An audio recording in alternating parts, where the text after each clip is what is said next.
Business Law Corporation Part 4. Merger and Consolidation.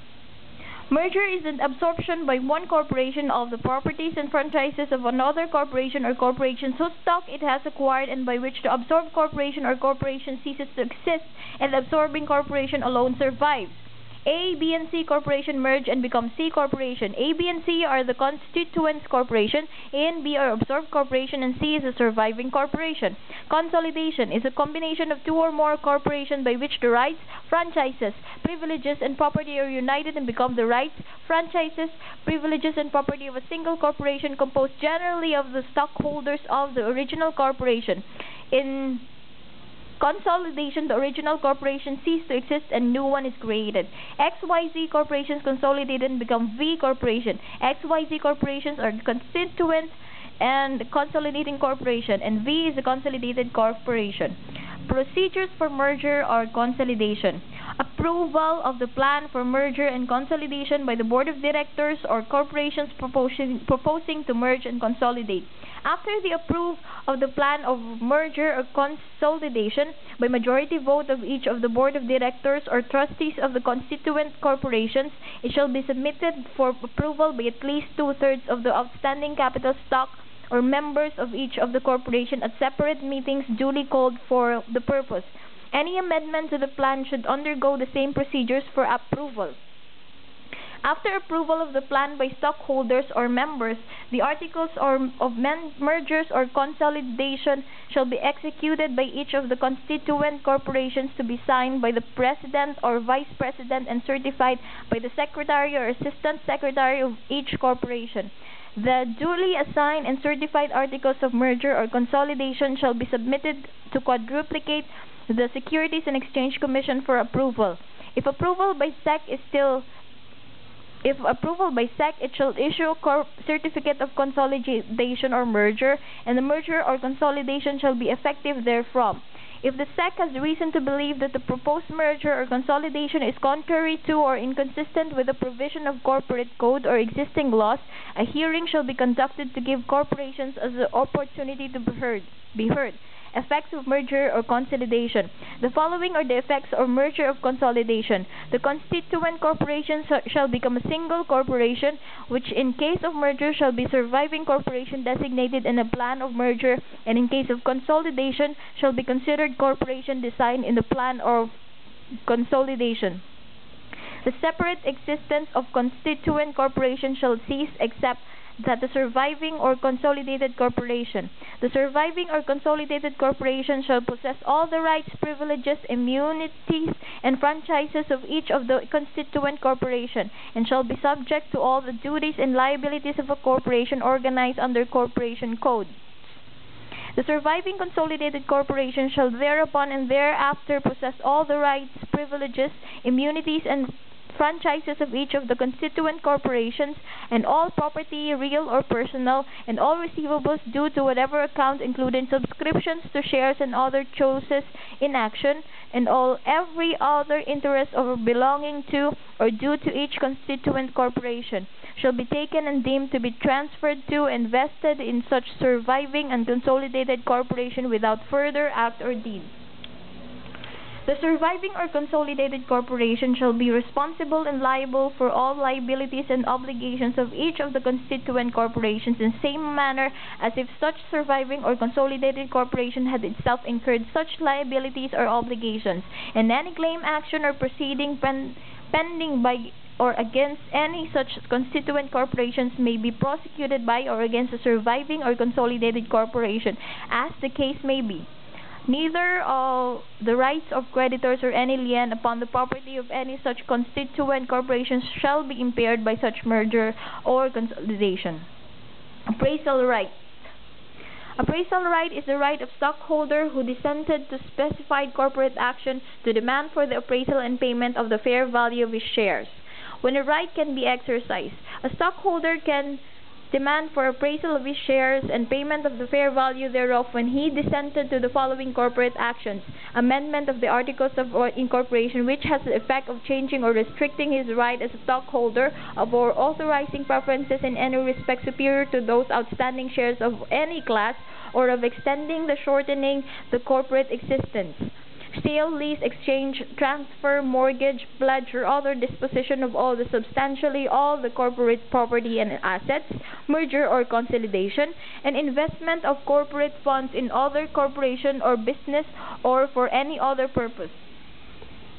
Requisites and procedure for the valid exercise of appraisal right. The stockholder dissented on any of the corporate action mentioned above. He sent a written demand on the corporation for the payment of the fair value of his share within 30 days from the date of the vote was taken. He submitted his certificate of stock to corporation for an annotation thereon that such shares are dissenting shares within 10 days from his written demand. Appraisal of the fair market value of his shares. Payment of the fair value of his shares. If the corporation has sufficient unrestricted earnings to cover the amount of shares, he shall surrender his certificate of stocks to the corporation upon payment of the value of his shares. Dissolution. There are three phases in the dissolution of the corporation, namely dissolution, liquidation, and termination. Dissolution means the extinguishment of corporate franchise to be a corporation and the termination of its corporate existence. It is the point in time where all corporate affairs and business operations cease. After dissolution, all corporate activities stop except those activities necessary for its liquidation or winding up. There are two ways by which a corporation may be dissolved, to wit, voluntarily or involuntarily.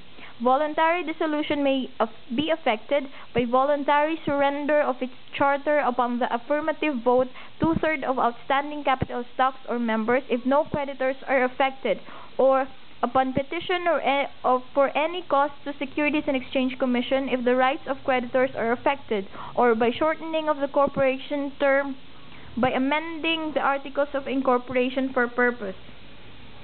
Involuntary dissolution is caused by legislative action, by expiration of the corporate term, by failure to organize and commence business within 2 years from the date of incorporation, by happening of some contingency prescribed in charter or statute, by judgment of dissolution or forfeiture of charter in a quo warranto proceeding instituted by the state to the office of Solicitor General. Liquidation or winding up is the process of settling all the unfinished corporate business in payment of all corporate liabilities and distribution of its remaining assets. After dissolution, no new business shall be conducted by the corporation. Pursuant to the trust fund doctrine, all the assets and of the corporation are held in trust for benefit of corporate creditors and for the payment of corporate debts. No distribution of assets to the stockholder should be made without the first paying the corporate debts. Otherwise, such distribution of assets shall be considered in fraud of creditors.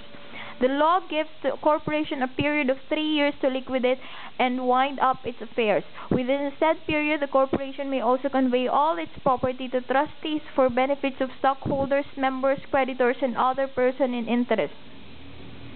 Termination is the point in time where the corporate assets have been liquidated, all its liabilities paid, and its remaining assets distributed in accordance with law. This is the time when there is nothing more to be done.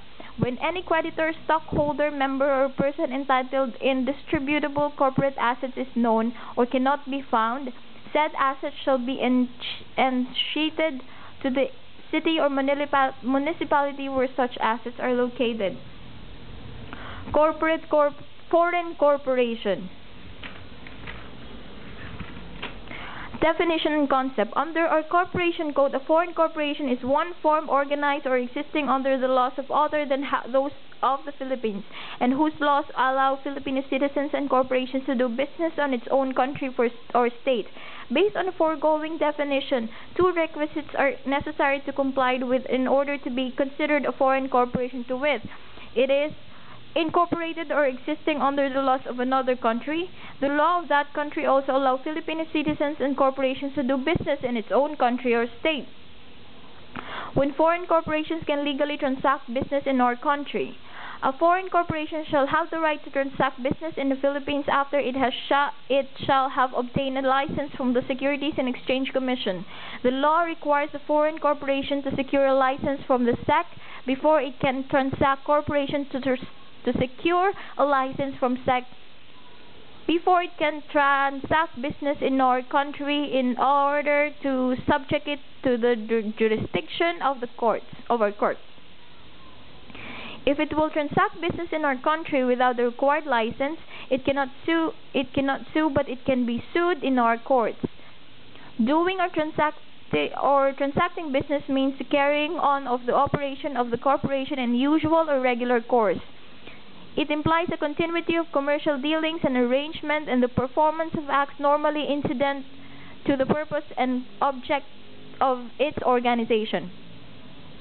Under the Foreign Investment Act of 1991, the following are included in term doing business: soliciting orders, service contracts, opening offices, whether called liaison offices or branches, appointing representatives or distributors domiciled in the Philippines or who in any calendar year stay in the country for a period or periods totaling 180 days or more, participating in the management, supervision, or control of any domestic business, firm, entity, or corporation in the Philippines, and any other acts that imply a continuity of commercial dealings or arrangements and contemplate on the extent the performance or acts or works, or the exercise of some of the functions normally incident to, and in progressive prosecution of commercial gain or of the purpose or object of the business organization. Under the same act of the following are not included in the term doing business: mere investment as shareholder by foreign entity in a domestic corporation duly registered to do business, and or the exercise of right as such investor, having a nominee director or officer to represent its interests in such corporation, and appointing a representative or distributor domiciled in the Philippines which transacts business in its own name for its own account. Application for license. A foreign corporation applying for a license to transact business in the Philippines shall submit an application under oath to the Securities and Exchange Commission. The application shall be accompanied by the following: a certified copy of its articles of incorporation and bylaws and their translation to the official language of the Philippines, if necessary, a certificate under oath by the authorized official or officials of the jurisdictions of its incorporation, attesting to the fact that the laws of the country or state of the applicant allow Filipino citizens and corporations to do business therein, and the applicant is existing corporation in good standing. If the certificate is in foreign language, a translation thereof in English under oath of the translator shall be attached thereto.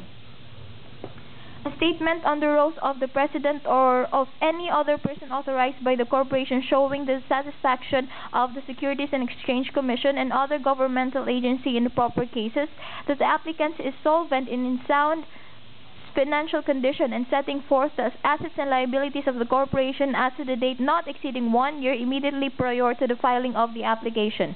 A certificate of authority from the appropriate government agency if required by law. A written power of attorney designated a resident agent on whom summons and other legal processes against the corporation may be served, and a written agreement of the stipulation consenting that such service may be made upon SEC if at any time it shall cease to transact business in the Philippines or shall be without any resident agent. Issuance of the license. After compliance with all legal requirements to the satisfaction of the Securities and Exchange Commission, a license to transact business in the Philippines for the purposes specified therein shall be issued to the applicant. Upon issuance of the license, the foreign corporation may commence to transact business in the Philippines and shall be governed by laws and regulating domestic corporations.